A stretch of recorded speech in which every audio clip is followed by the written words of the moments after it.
Hey everyone, Wolf Lord Rho here. Today we continue our look at Roboute Guilliman'S opinion of each and every brother. If you missed part 1, definitely go back and give that a listen first, as there we covered the first half of the Primarchs and Guilliman's relationship with them. The first Lion L. Johnson through to the Angel Sanguinius. And of course I will be referencing events from across the Warhammer 40k universe today, including the Horus Heresy series, so just keep that in mind. Now, as I said in part 1, we'll never have all the answers we'd wish for when it comes to the Primarch's relationships with each other. However, thanks to Roboute's return to the current era lore, we probably have more snippets and references from his point of view regarding his brothers than for anyone else. And so, while we can't say for sure, we can have some reasonable guesses from what we know. So, without further ado, moving on to our next Primarch, we have the Gorgon Ferrus Manus. Now, Guilliman's relationship with Ferrus is quite an interesting one, namely because it appears to be quite different for each of them. Guilliman himself appears to have been quite fond of Ferrus, and absolutely respected the Gorgon's ability. And we know this thanks to the novel Know No Fear, where Guilliman reacts to the news of the heresy, and in particular Istvan, the then believed loss of 3 of his brothers. Corax and Vulkan I will mourn dearly. Manus I will miss most of all. Gage knows what his Primarch means. In all tactical simulations, Guilliman shows particular favour for certain of his brothers. He refers to them as the Dauntless Few, the ones he can most truly depend on to do what they were made to do. Dawn and his legion are one. Ill-tempered, argumentative Russ is another. Sanguinius is a third. Guilliman admires the Khan greatly, but the White Scars are neither predictable nor trustworthy. Ferrus Manus and the Iron Hands were always the 4th of the Dauntless Few.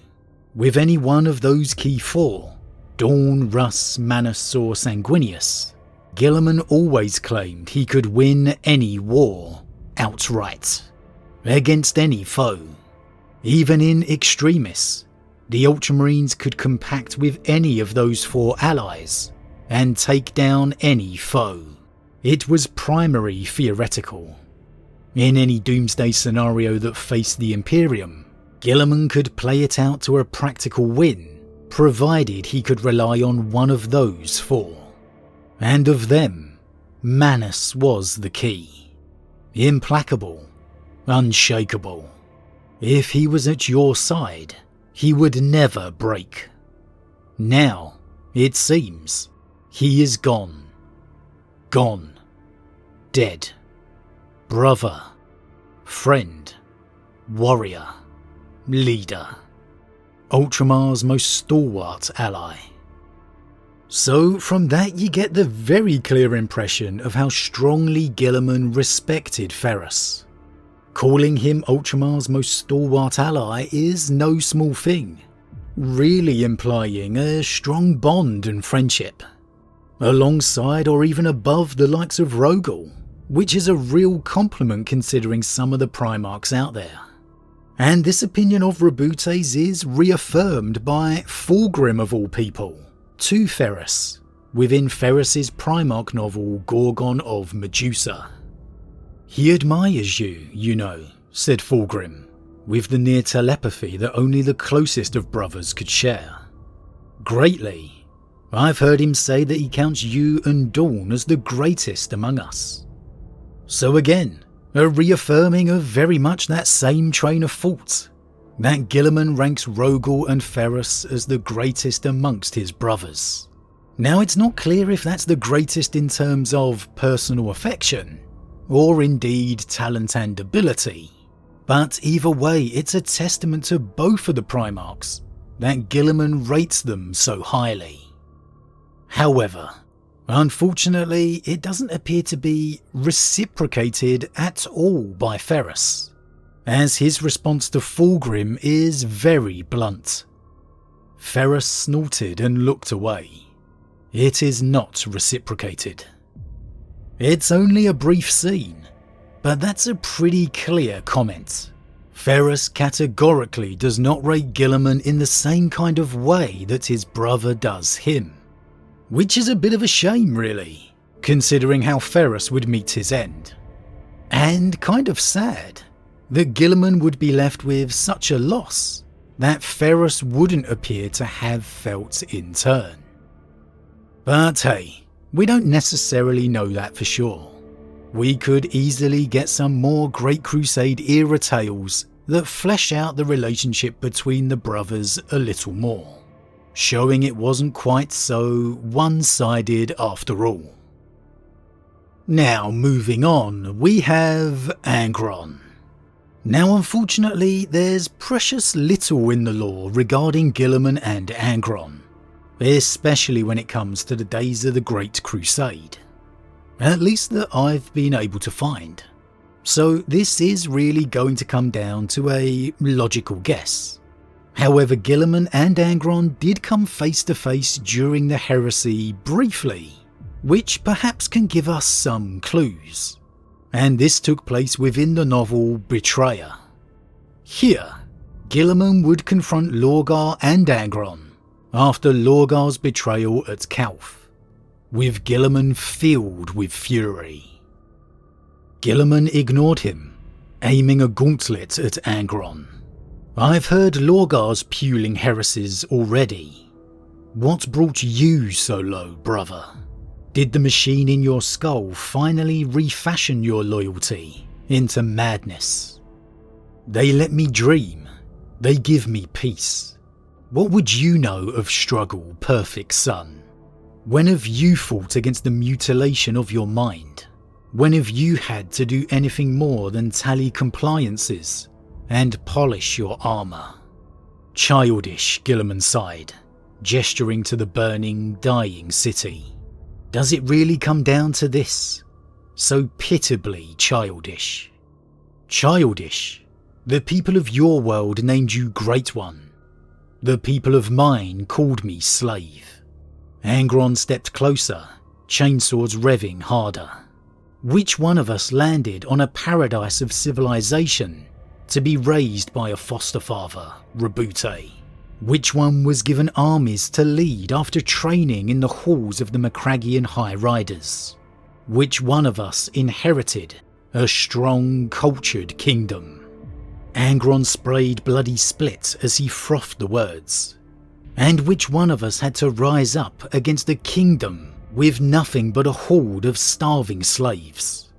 Which one of us was a child enslaved on a world of monsters, with his brain cut up by carving knives? The two Primarchs met again. Guilliman's powered gauntlets should have easily deflected Angron's chainswords, but the World Eater's strength drove his brother back, step by step.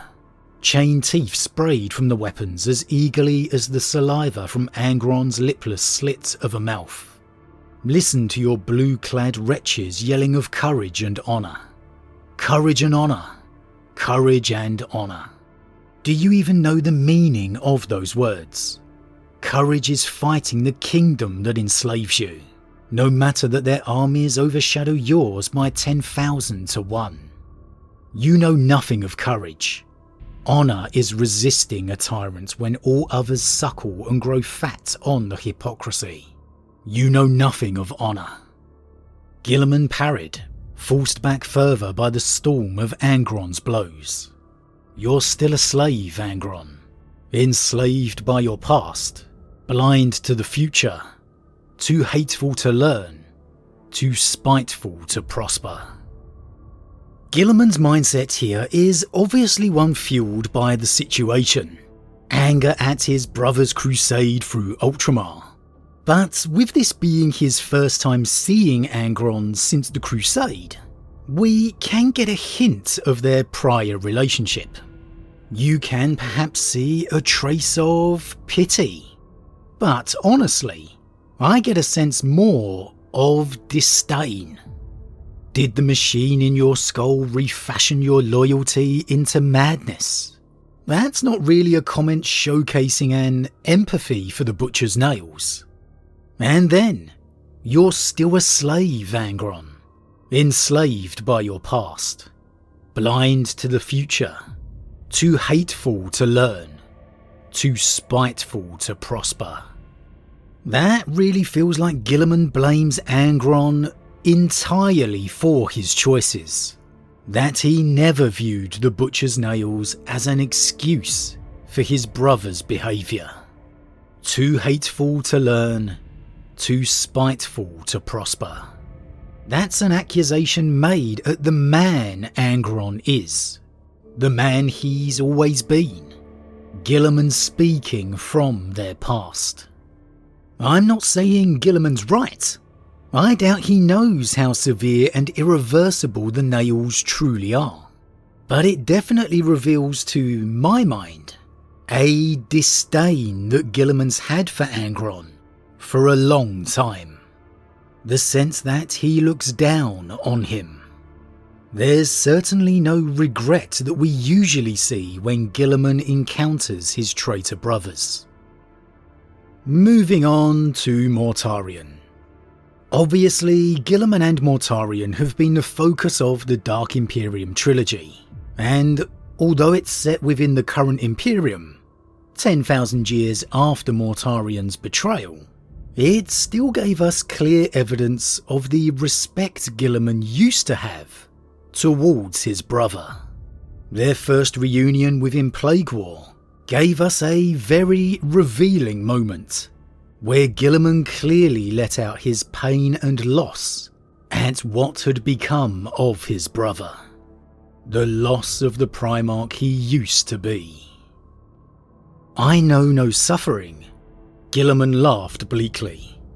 I saw my brothers, many of whom I loved, all of whom I respected, turn their backs upon our Creator and plunge the galaxy into war. I saw humanity reach for one golden moment of peace, brush it with its fingers, and then I saw you and the others spit upon it and tear it away. I died at the hands of my kin.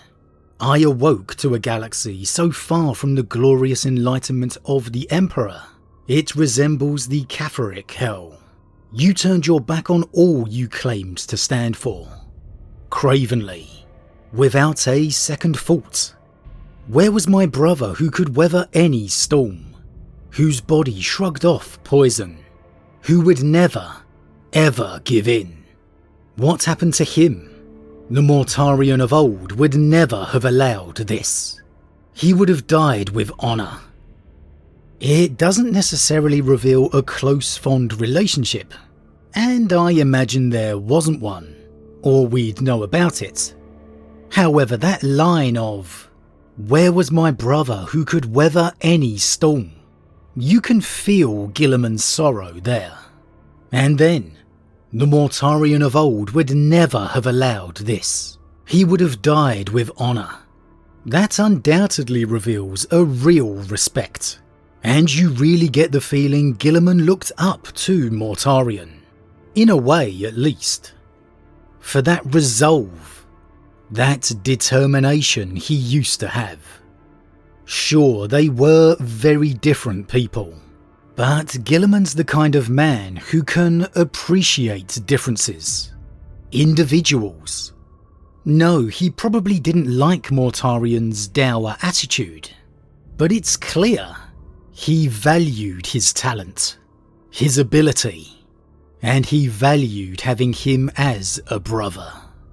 When you read that passage, it really adds an extra level of tragedy to the Dark Imperium trilogy. However, moving on, next we have Magnus the Red. Now, considering both these Primarchs appreciate knowledge and education, rising up the people of the Imperium, you would imagine they had a fairly decent relationship. And from that context, I think they would have. Not the best of friends, but appreciating what each other brings to the table.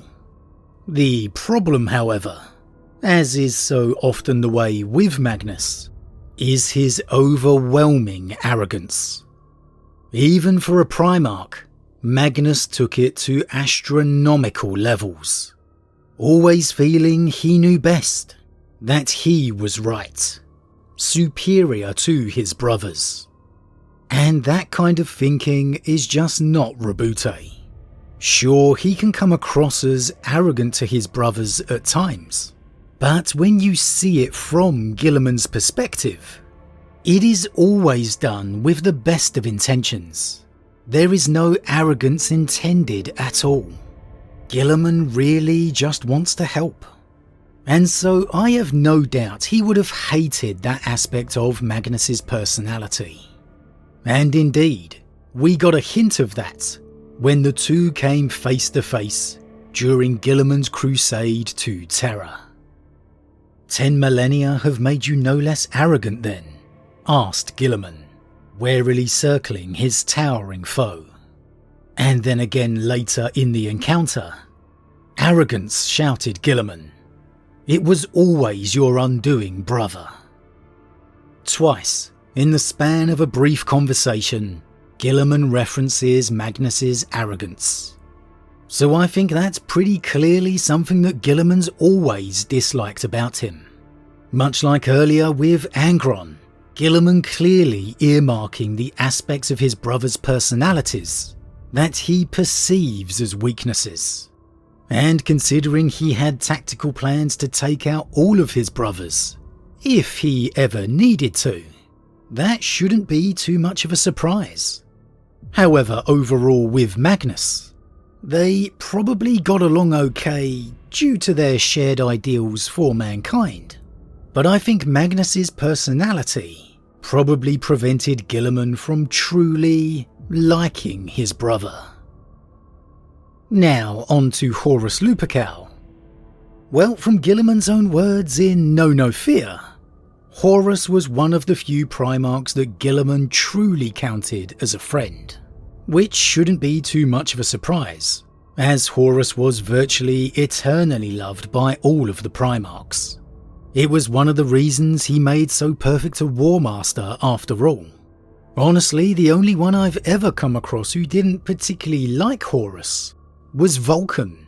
But there would be a lot of similarities with Horus and Guilliman, both of them down to earth, dedicated to the Emperor, wanting the best for mankind, and appreciative of the other's talents.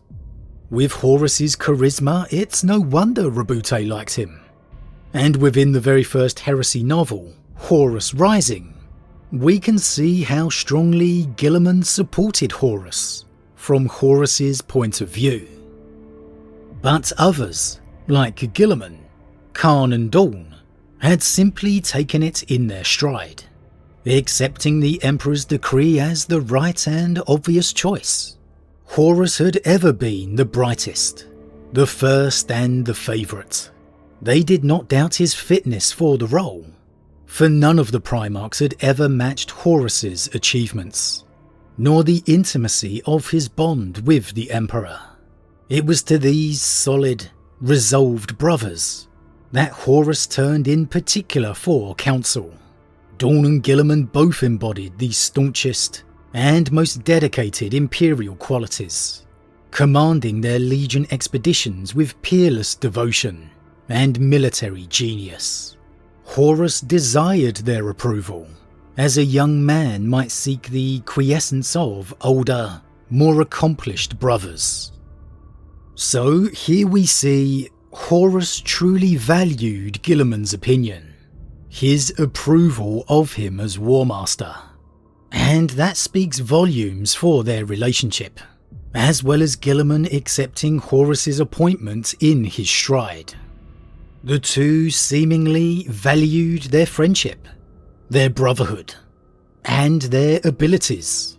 So you can understand why the heresy confuses and hurts Roboute so much. But moving on, next up we have Lorgar. Well, we know this one wasn't a bed of roses, to say the least. The events of Monarchia obviously changed this relationship forever, and not for the better. However, that was in truth largely on Lorgar's part. Guilliman's opinion of him appears to have been the same throughout. Monarchia, untasteful, but not a moment that altered Guilliman's feelings either way, at least in my opinion. And the best glimpse of his feelings regarding Lorgar are most likely within Know No Fear. He is so changeable, Guilliman says. He is so prone to extremes, eager to please, quick to take offence. There is no middle to him. He's so keen to be your best friend, and then, at the slightest perception of an insult, he's angry with you, furious, offended, like a child. If he wasn't my brother, he'd be a political embarrassment and an impediment to the effective rule of the Imperium. I know what I'd do with him. Well, from that it's pretty clear Guilliman had no personal love for Lorgar, and indeed in truth, looked down on him. Calling him an embarrassment and impediment to the running of the Imperium is pretty harsh. In fact, very harsh for Guilliman, who is usually very measured. So there was definitely no love lost between them, regardless of Monarchia. In fact, just before this comment, Guilliman references cementing the relationship between the legions to bury the past of Monarchia, but he doesn't say it as an emotional gesture to his brother, wanting to restore the relationship with him. He states it as a political effort for the Imperium on Horus's part. So I think that really sums it up. Guilliman cared little about Lorgar. He saw him as an embarrassment, and was only ever motivated to bury Monarchia out of political motives. Moving on, next up we have Vulkan. Now, you would expect Vulkan and Guilliman to get along, both caring for humanity as they do. And if Vulkan returned to the current Imperium now, I think we would see that. Both brothers genuinely getting along. However, in truth, there was little made of a friendship between them previously. However, we have had a couple of little references to go by. First off, despite Guilliman not naming Vulkan as a friend, he does state in Know No Fear that Corax and Vulkan I will mourn dearly, which definitely implies a fondness. And then when Vulkan's maddened body is found on Macragge, being placed within a cell due to his blind rage, Guilliman's reaction when he's informed and sees him is quite an emotional one, clearly one of great care. There were no marks on his body, no hair. By whatever means he was healing, it was still happening. Every part of his skin was raw and bloody, as some miraculous process brought living tissue out of burned residue. Guilliman began, his breath making a fog on the surface of the glass wall. Who is he? It is Vulkan, said Dolor. Guilliman gasped in pain and recognition. You are sure? I'm certain, said Titus Praeto. Guilliman raised both hands and placed the palms against the armour glass on either side of his face.